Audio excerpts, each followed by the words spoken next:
My name is Ian Seiple, and I'm an associate professor at UC San Francisco and a 2018 Beckman Young Investigator Award recipient.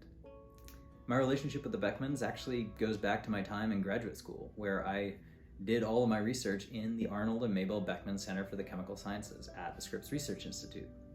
In that building, I learned how to synthesize complex molecules that had originally been found in nature, but we actually made them in the laboratory from scratch.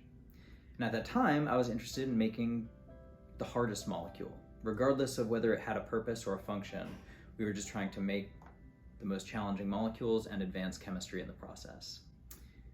My lab at UCSF still builds molecules, but now we very much focus on designing molecules that have a specific function, regardless of their complexity.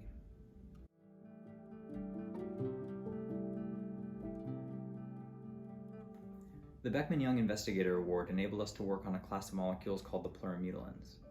These incredible molecules were made by nature millions of years ago and have excellent antibiotic properties, but are rapidly metabolized in the human liver, so they make terrible drugs. Chemists have modified the structure to make them suitable for treatment of at least bacterial pneumonia, but they still lack activity in many resistant bacterial strains and have relatively narrow spectrum of activity. With funding from the Arnold and Mabel Beckman Foundation, we've been designing new plurimutalins from the ground up in the laboratory using chemical synthesis. We hope to expand their spectrum of activity and improve their potency against resistant bugs. Our route to plurimutalin analogs is enabled by photochemistry, in which we use specific wavelengths of light to cause chemical reactions to take place. And really, you can't think about photochemistry without thinking about Arnold O. Beckman. Photochemistry depends on finding the right wavelength of light to excite your molecule of interest. And the best instruments to record absorption spectra to find that wavelength were, of course, invented by Beckman. So once we know where a molecule absorbs, we can pick the right setup to coax it to react.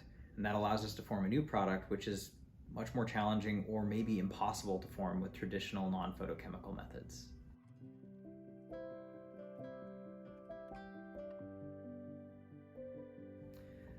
Although the main goal of our Beckman-funded work is to develop new antibiotics, we think that our approach is more broadly applicable to many types of molecules across many disease areas.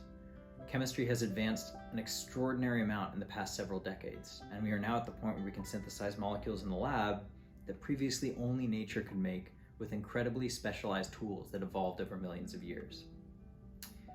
Once we have ways to build these molecules in the lab, we can do things even nature can't do, because we aren't restricted to working under conditions that enzymes and other biomolecules need to survive. So it's really an exciting time to be a chemist and to be playing with life's Legos.